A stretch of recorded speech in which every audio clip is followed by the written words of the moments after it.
आज आपण पाहणार आहोत इयत्ता 5वी नवोदय अवयव व गुणक यामधील स्वाध्याय 4.2. पहिलं उदाहरण, एक संख्या 50हून लहान आहे, 7च्या पटीत आहे, बरोबर 3 अवयवांची आहे, ती संख्या कोणती? 2010च्या परीक्षेमध्ये आलेले हे उदाहरण आहे. पर्याय दिलेले 14, 42, 49 आणि 35. अशा पद्धतीचा प्रश्न सोडविण्यासाठी आपण पर्याय कट पद्धतीचा वापर करायचा. इथं मी लिहूनही दिलेलं आहे की पर्याय कट पद्धत आपल्याला वापरायची आहे. पर्याय कट पद्धत म्हणजे सर्व पर्यायांचा अभ्यास आपल्याला करायचा. सुरुवातीला आपण पाहू 14चे अवयव. 14चे अवयव म्हणजे पूर्ण भाग जाणाऱ्या संख्या. अवयव म्हणजे पूर्ण भाग जाणारी संख्या, त्यालाच आपण विभाजक सुद्धा म्हणत असतो. आपण हे सुरुवातीच्या बेसिक व्हिडिओमध्ये ही सर्व माहिती पाहिलेली आहे. 14चे अवयव आपण या ठिकाणी तयार केलेले आहेत. 2, 1, 2. 1 तर कुठल्याही संख्येचा अवयव असतो, कारण 1ने सर्व संख्यांना भाग जातो. 14 ही समसंख्या असल्यामुळे 2, 7नेही 14ला भाग जातो आणि 14 त्याच संख्येने त्या संख्येला भाग जात असतो. म्हणून हे पहिले 1, 2, 3 आणि 4 ही अवयव आहेत. पण आपल्याला काय सांगितलं आहे की 3 अवयवांची संख्या. इथं 4 अवयव आले. इथं आपल्याला दिलेलं आहे उदाहरणात लिहून की 3 अवयवांची ही संख्या आहे. तर 4 अवयव येतात. बरोबर 3 अवयवांची संख्या आहे आणि ती 50पेक्षा लहान पाहिजे. आता या ठिकाणी या 50पेक्षा लहानच संख्या आहेत आणि या सर्व संख्या 7च्या पटीतल्या आहेत. या 2 अटी तर पूर्ण झाल्या. ह्या 2 अटी. 3 अवयवां फक्त शोधायची आहे ती 3 अवयवांची संख्या. मग 3 अवयव, 42चे अवयव जर पाहिले तर 1, 2, 3, 6. आता एवढे अवयव परीक्षेमध्ये आपल्याला पाडीत बसण्याची किंवा शोधण्याची गरज नाही. 3पेक्षा जास्त अवयव सापडले तो पर्याय आपल्याला कट करायचा आहे. यालाच म्हणतात पर्याय कट पद्धत. पहिल्या पर्यायामध्ये जास्त आहेत अवयव, पर्याय कट पद्धत म्हणजे तो पर्याय कट झाला. आता तिसरा पर्याय पहा. तिसरा पर्याय आहे 49. 49 ही 50पेक्षा लहान संख्या आहे. 7च्या पटीत आहे कारण 7 7 49.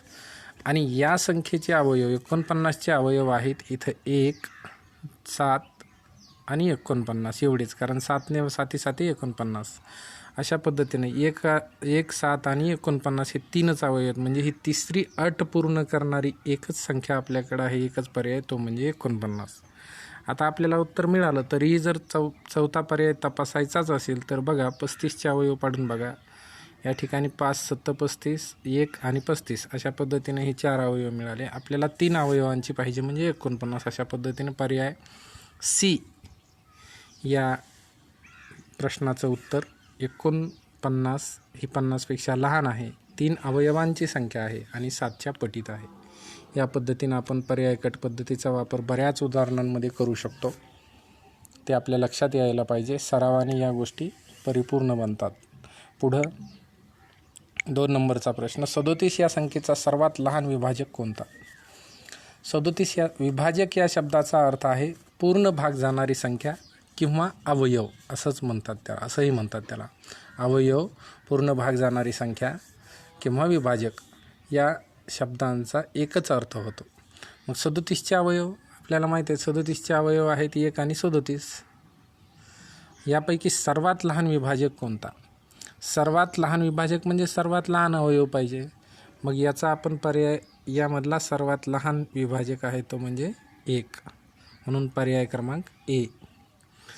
आता तसं एवढा अवयव पाडून ते शोधण्याची आवश्यकता भासत नाही, कारण कुठल्याही मूळ संख्येला 1 व तीच संख्या हे 2च अवयव असतात. तसं पाहिलं तर 37 ही मूळ संख्या, 31, 37, 41, 43, 37 मग आपल्याला मूळ संख्या पाठ आहेत. त्यातली 37 ही मूळ संख्या. मूळ संख्येला 1ने व त्याच संख्येने 1 आणि तीच संख्या म्हणजे 1 आणि 37च हे 2च अवयव मिळणार आपल्याला. मग 37चे अवयव 1 आणि 37. तर यापैकी लहान कोण असणार? लहान म्हणजे सर्वात लहान अवयव कुठल्याही संख्येचा 1 असतो. आणि सर्वात मोठा अवयव तीच संख्या असते. अशा पद्धतीने ही माहिती आपल्याला ज्ञात असणं, माहिती असणं आवश्यक आहे. या गोष्टी या उदाहरणामध्ये एवढं ज्ञान आपल्याला असणं आवश्यक आहे. त्यावेळेस आपण असे प्रश्न सोडवू शकतो. तोंडीही आपल्याला असे उत्तरं काढता येतात. यानंतर तिसरा प्रश्न. तिसऱ्या प्रश्नामध्ये मोठा अवयव 347 या संख्येचा सर्वात मोठा विभाजक कोणता असं विचारलं. मग विभाजक म्हणजे पूर्ण भाग जाणारी संख्या. पाठीमागच्या उदाहरणात पाहिलं, विभाजक म्हणजेच अवयव. कोणत्याही संख्येचा सर्वात लहान विभाजक किंवा अवयव असतो 1 आणि सर्वात मोठा असतो तीच संख्या. म्हणून या संख्येचा सर्वात मोठा विभाजक 347. याचा पर्याय क्रमांक डी. अशा पद्धतीने आपण हे उदाहरण सोडवू शकतो. 4 नंबरचं उदाहरण पाहू. 1300 ही संख्या 2 संख्यांच्या गुणाकाराच्या स्वरूपात लिहा. मात्र या दोन्ही संख्यांपैकी एका संख्येचे आणखी अवयव पाडू नयेत असं झालं आहे, परंतु ते पडू नयेत अशा पद्धतीचं असेल. आपण असं समजूया की पडू नयेत. एक अशी संख्या त्यातली पाहिजे, 2 संख्यांचा गुणाकार 1300 यावा आणि त्यातली एक संख्या ही अवयव पडू नयेत अशी असावी. म्हणजे सहजच आपल्या लक्षात यायला पाहिजे की ज्या संख्येचे अवयव पडत नाहीत, आणखी अवयव पाडता येत नाही, म्हणजे मूळ अवयव असतात, ते मूळ संख्या असते.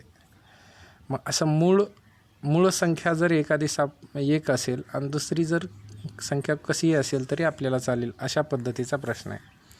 तर 1300चे आपण अवयव समजा 1300चा पर्याय, यालाही पर्यायकट पद्धत आपल्याला वापरता येईल. तर पहिला बघा, पहिल्यामध्ये 152 ही समसंख्या आहे. 25 ही विषम संख्या आहे, परंतु तिच्या एकक स्थानी 5 आले, म्हणजे या संख्येला 5ने भाग जातो, म्हणजे अवयव पडतातच. या संख्येला ही समसंख्या असल्यामुळे 152ला 152चे अवयव 2ने भाग जाणार, म्हणजे इथंही अवयव पडतात, म्हणजे हा पर्याय कटला, हा पर्याय नाही. पुढं 26 आणि 50 या दोन्ही समसंख्या आहेत, म्हणजे यांचे अवयव पडतात. त्यातली एक तरी संख्या आपल्याला अवयव न पडणारी पाहिजे किंवा संख्येचे अवयव पडू नयेत अशी पाहिजे. मग 13 गुणिले 100 आहे, तर 100चे अवयव पडतील, पण 13चे अवयव पडणार नाहीत, कारण 11, 13, 17, 19 त्यापैकी 13 ही मूळ संख्या आहे. मूळ संख्येचे अवयव पडत नाहीत, म्हणून पर्याय आपल्याला सी उत्तर मिळायला पाहिजे. इथंही 2 समसंख्या आहेत, इथंही हा पर्याय कटतो. पर्याय क्रमांक सी उत्तर आहे. एक मूळ संख्या असणारा पर्याय या उदाहरणामध्ये शोधावा लागेल. अशा पद्धतीनं यानंतर 5वा प्रश्न. 5व्या प्रश्नामध्ये 110 या संख्येच्या एकूण विभाजकांची संख्या ही त्या संख्येच्या मूळ अवयवांच्या एकूण संख्येपेक्षा कितीने जास्त आहे. आपल्याला इथं विभाजकांची संख्या, विभाजक आणि मूळ अवयव यातला फरक आपण पहिल्या व्हिडिओमध्ये, पहिल्या या घटकाला सुरुवात करताना आपण विभाजक, अवयव, मूळ अवयव अशा पद्धतीच्या सर्व गोष्टींची सविस्तर चर्चा आणि आपण त्या ठिकाणी त्यांचा फरकही पाहिलेला आहे. या ठिकाणी आपण पाहू विभाजकाची आणि मूळ अवयवांची या 2 गोष्टींचा इथं उल्लेख आलेला आहे. या दोघांतला फरक आपल्याला कळायचा, म्हणजे 110 या संख्येचे सुरुवातीला विभाजक बघू आणि नंतर मूळ अवयव पाडू आणि त्यांच्यामध्ये किती तफावत आहे ते पाहू, किंवा त्यांची वजाबाकी करून उत्तर मिळेल आपल्याला. 110चे विभाजक म्हणजे पूर्ण भाग जाणारी संख्या. पहिली 1, 2 समसंख्या असल्यामुळं 2, शेवटी 0 असल्यामुळं 5, कसोटी पाहिजे 5ची, 0 शेवटी असल्यामुळं 10ने भाग जाणार. 11ने या संख्येला भाग जातो, 11 आणि 10 उद्दर्शे, 22ने 22 पंचे 10 उद्दर्शे आणि 55 दोन्ही आणि 110 अशा पद्धतीने तिच्या एवढे विभाजक आहेत. 1, 2, 3, 4, 5, 6, 7 आणि 8 हे 8 आपल्याला मूळ विभाजक मिळाले. आता अवयव किती, मूळ अवयव किती मिळतात ते आपण शोधू. मूळ अवयव पाडण्याची पद्धत ही 110 या ठिकाणी लिहून घेतले, त्याला 2ने भाग द्यायचा, 2ने भाग दिल्यामुळे 55 उत्तर मिळालं. मग आता 55ला 5ने भाग जातो, मग 5 लिहिले, 5ने पुन्हा 55ला भाग दिल्यावर मिळाले 11. 11नेच भाग जाणार, 11च मूळ संख्या आहे, म्हणून 11ने भाग दिल्यावर उत्तर मिळते 1. 1 उत्तर येईपर्यंत आपल्याला मूळ अवयव पाडावे लागतात. या ठिकाणी मूळ संख्येनेच आपल्याला भाग द्यावा लागतो. म्हणून 2, 5 आणि 11 हे मूळ अवयव आहेत. पण हे किती आहेत? 3. वरचे किती आहेत विभाजक? 8. 8 वजा 3 बरोबर 5 हे उत्तर आपल्याला मिळेल. 5 उत्तर असणारा पर्याय क्रमांक सी या उदाहरणाचं उत्तर आहे. अशा पद्धतीनं आपण हे उदाहरण सोडवू शकतो. पॉइंटर या सॉफ्टवेअरला पॉइंटर नसल्याकारणानं आपल्याला या अशा उदाहरणांवर रेषा दिल्या जातात. तुमचं लक्ष अचूक ठिकाणी वेधण्यासाठी हे पॉइंटर म्हणून या रेषांचा उपयोग मी करतो आहे, या पेनचा. परंतु आपल्याला मी स्वतंत्र PDF पाठवल्यावर तुम्हाला त्यामध्ये पाठवतो आहे, त्याच्यामध्ये तुम्हाला हे या रेषा दिसणार नाहीत. या पद्धतीनं 6वा प्रश्न आपण सोडवू. 60चे विभाजक आहेत. 60चे विभाजक. आता 60ला भाग जाणाऱ्या संख्या सर्व. 60ला भाग जाणारा विभाजक म्हणजे पूर्ण भाग जाणाऱ्या संख्या आपण शोधू. 60ला 1ने भाग जातो, 2ने जातो, समसंख्या असल्यामुळे 3ने जातो, कारण त्यांच्यातल्या अंकाची बेरीज 6 आहे. 6 हे 3च्या पाड्यात येतात. 4ने सुद्धा शेवटी 0 आहे म्हणून 4ने भाग जातो. शेवटी 0 आहे 5ने भाग जातो.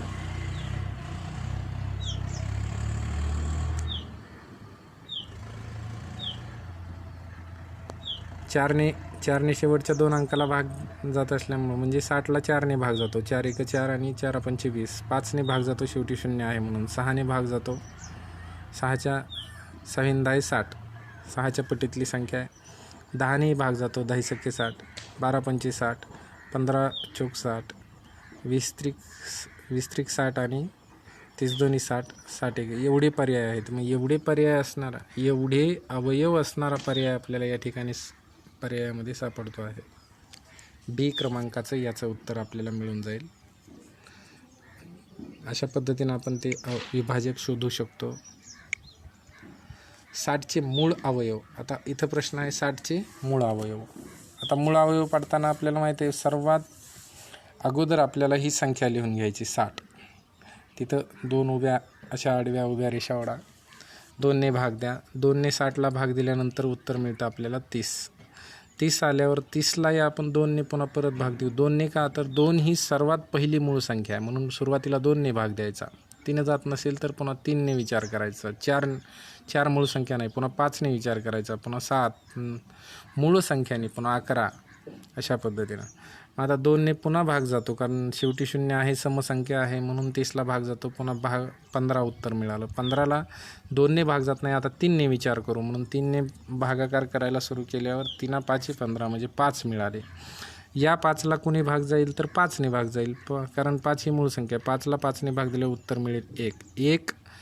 एक भागाकार येईपर्यंत आपल्याला मूळ संख्याने भाग द्यायचा आणि मग हे जे मिळालेले या ठिकाणी इकडं डाव्या साईडला जे मिळतात ते आपल्याला अवयव मिळतात. हे आपण अवयव खाली गुणाकाराच्या स्वरूपात लिहिले.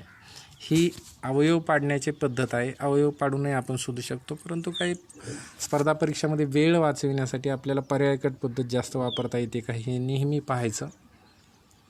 मग या पद्धतीनं आपण असं शोधू शकतो की पहिल्या 10 त्रिक 30, 30 दोन्ही 60, 60 एक 60 म्हणजे पहिल्याही पर्यायाचा गुणाकार सर्व संख्यांचा गुणाकार 60 येतो. परंतु हे 10 ही मूळ संख्या नाही, 1 ही मूळ संख्या नाही, म्हणजे हे मूळ अवयव नाहीत. इथं 2 आणि 5, 5 2 10, 10 सक्के 60 म्हणजे यांचा गुणाकार जरी 60 येत असला तरी यातली हे 6 ही मूळ संख्या नाही म्हणून हे मूळ अवयव नाहीत. इथंही 4 ही संख्या मूळ संख्या नाही, त्याच्यामुळे हे मूळ अवयव नाहीत, म्हणजे एकच पर्याय राहतो. याचे पर्यायकट पद्धतीचा वापर करूनही हे उदाहरण आपण सोडवू शकतो. 7वा प्रश्न या ठिकाणी झाला. 8वं उदाहरण पाहू. 2 मोठ्या माणसांची वये दर्शवणाऱ्या संख्यांचा गुणाकार 770 आहे. त्यांच्या वयाची बेरीज किती वर्ष आहे असा प्रश्न आहे. तर बघा 770चे आपल्याला गुणाकाराच्या स्वरूपात त्यांचे आपण अवयव आपल्याला विभाजक लिहायचे आहेत. बघा ज्यांचं की आपल्याला बेरीज 87 मिळाली पाहिजे आणि त्यांचा गुणाकार 770 मिळाला पाहिजे. गुणाकार 770 मिळवण्यासाठी अगोदर आपण त्याचे मूळ अवयव शोधूया. 2 गुणिले 5 गुणिले 7 गुणिले 11 म्हणजे यांचा गुणाकार 770 येतो, कारण 11 7 77 आणि या पद्धतीने तुम्हाला मूळ अवयव पाडता येईल. मूळ अवयव आल्यानंतर आता बघा पहिल्या दोघांचा गुणाकार 5 2 10 म्हणून हे 10 लिहिले आणि 7 11 7 77 म्हणजे या दोघांचा आपल्याला या सर्व संख्यांचा गुणाकार शेवटी 770 मिळणार आहे. गुणाकाराची चिंता आता मूळ अवयव पाडल्यामुळं काही करण्याची गरज नाही, परंतु बेरीज त्यांची 87 येते. 87 नावाचा पर्याय आपल्याकडे आहे. तसंच आपण यांची जर समजा 11 ही 11 एक बाजूला ठेवली आणि या तिघांचा गुणाकार केला 2 5 7, तर 5 2 10 10 7 70, 70 मिळतील आणि एक एकटे 11 मिळतील. यांची बेरीज 81 येते. 81 सुद्धा पर्याय आहे. मग इथं 14 आपण 7 2 14, या 7चा 2चा गुणाकार केला, या 5चा आणि 11चा गुणाकार केला, 11 5 55, 7 2 14, 14 69, हा काही पर्याय त्याच्यामध्ये नाही, याचा काही विचार करण्याची गरज नाही. 57 उत्तर येतो आहे. 57 उत्तर येणाराही इथं एक पर्याय आहे आणि 57 आपल्याला 11चा आणि 2चा गुणाकार 22 आणि 5 आणि 7चा 5 7 35 आणि 11 आणि 2चा गुणाकार 22, अशा पद्धतीनं यांचा गुणाकार, या दोघांचा गुणाकार आपल्याला 770च मिळणार, कारण आपण मूळ अवयवांचा गुणाकार करून या दोन संख्या मिळवलेल्या आहेत. यांची बेरीजही 57 येईल आणि हा 57 पर्याय आपल्याला या ठिकाणी आहे. परंतु हे सर्व खरं आहे, पण तिन्ही गोष्टी आपल्या अटीमध्ये, या उदाहरणाच्या अटीमध्ये परिपूर्णपणे बसतात, पहिले तीनही पर्याय. परंतु या उदाहरणामधली वाक्यरचना व्यवस्थित पाहिली, शब्दप्रयोग जर व्यवस्थित पाहिला, तर आपल्या लक्षात येईल की या उदाहरणामध्ये पहिला पर्याय आपल्याला खोडायचा आहे. तो कसा नसणार आहे, का नाही, तो आपल्याला शोधायचा आहे. उत्तर तर तुम्हाला खाली मी दाखवलं आहे, सी म्हणजे 57 ही लाल केलेला पर्याय उत्तर आहे. परंतु यामध्ये एक व्यक्ती 10 वयाचा आहे आणि दुसरा व्यक्ती 77 वर्षाचा आहे. 77 वर्षाचा मोठा माणूस होऊ शकतो, परंतु 10 वर्षाचा मोठा माणूस नाही.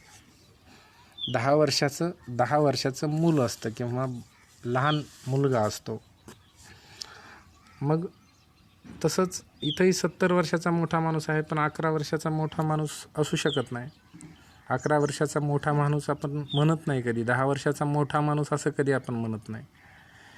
कारण मोठा माणूस म्हणण्यासाठी कमीत कमी तो आपल्याला त्याचा 18 वर्ष तरी वय पूर्ण असावं. एक सामाजिक अंदाज आपण जर बोलायचं झालं तर 18, इथं हे 22 म्हणजे हा निश्चितच प्रौढ, हा व्यक्ती, मोठा व्यक्ती किंवा माणसांची वय विचारले म्हणजे माणूस तो असू शकतो आणि 35 वर्षाचाही माणूस असू शकतो. तसं 70 वर्षाचा म्हातारा असू शकतो, 77 वर्षाचा म्हातारा म्हणता येईल. 10 वर्षाचा मुलगा आहे, 11 वर्षाचा मुलगा आहे, 14 वर्षाचाही मुलगाच होईल. पण 22 वर्ष आणि 35 वर्ष या दोघांची बेरीज 57. या पद्धतीनं हे दोनही व्यक्ती असू शकतात, माणसं असू शकतात. यामुळं आपण 22 आणि 35 यांची हा पर्याय आपण योग्य मानून सी हा पर्याय क्रमांक या ठिकाणी आपण उत्तर देत आहोत.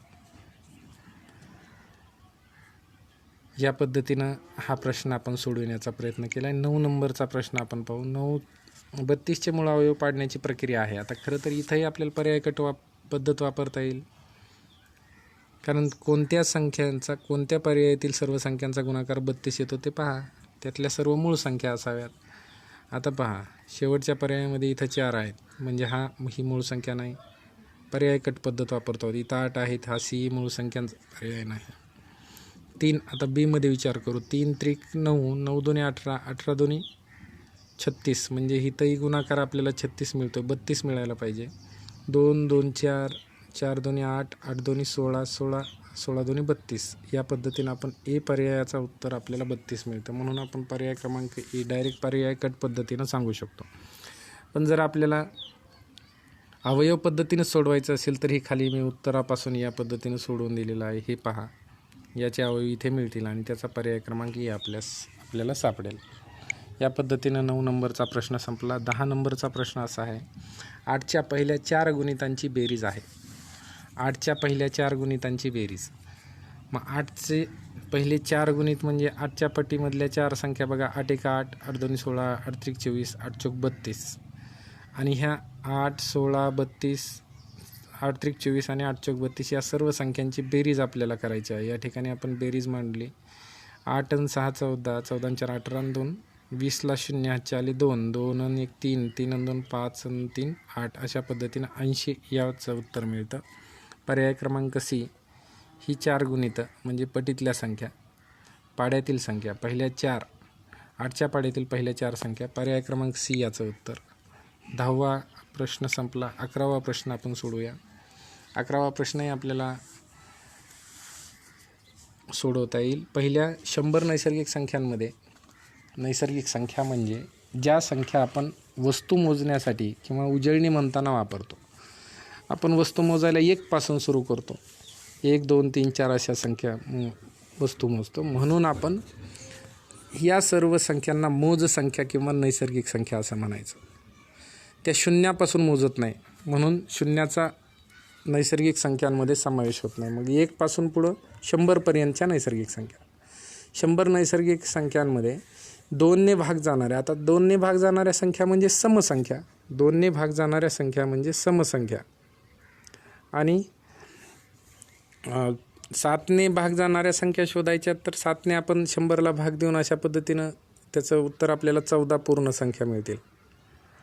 बाकी अपूर्ण म्हणजे बाकी जे राहील ती बाकी ठेवून द्या, बाकीचा विचार करू नका. 7ने जर 100ला भाग दिला तर 7 1 7, पुन्हा शिल्लक राहिली 3, 3 वरचं 0, 7 चौक 28, बाकी राहिली 2, 2ला सोडून द्या. 2चा विचार करायचा नाही, फक्त पूर्ण संख्या आपल्याला मिळेल 14. म्हणजे ह्या 14 संख्यांमधल्या 7चा पाडा पाहिला तर 7 1 7, पहिली संख्या सम, 7 2 14, दुसरी संख्या विषम, 7 3 21, तिसरी संख्या सम, 7 चौक 28, चौथी संख्या विषम, 1 सम 1 विषम, 1 सम 1 विषम असं जर म्हटलं तर आपण 1 विषम 1 सम, 1 विषम 1 सम अशा पद्धतीनं 14 संख्यांची जर वर्गवारी केली तर त्यातल्या 14 मधल्या 7 संख्या सम सापडतील आणि 7 विषम सापडतील. म्हणजे समसंख्या ह्या 2ने भाग जाणाऱ्या आहेत, म्हणून 7 हा पर्याय. 7 समसंख्या आपल्याला या पटीमध्ये मिळायला पाहिजे. 14 पैकी 7 सम आहेत, 7 विषम मिळणार आहेत, म्हणून पर्याय क्रमांक डी उत्तर. तसं नसेल तर प्रत्यक्ष आपण 7चा पाडा लिहू. 7 10 70 पर्यंत झाला. पुढं आपण त्याच्यामध्ये 7 मिसळले, 77 मिसळले, पुढं 7 मिसळले, 84 झाले, 7 प्लस केले, पुन्हा 91 मिळाले, 7 प्लस केले, 98 मिळाले. अशा पद्धतीनं आपल्याला 7ची पट काढून घेतली. 100 पर्यंतच करायची ती, 100च्या पुढं जायचं नाही.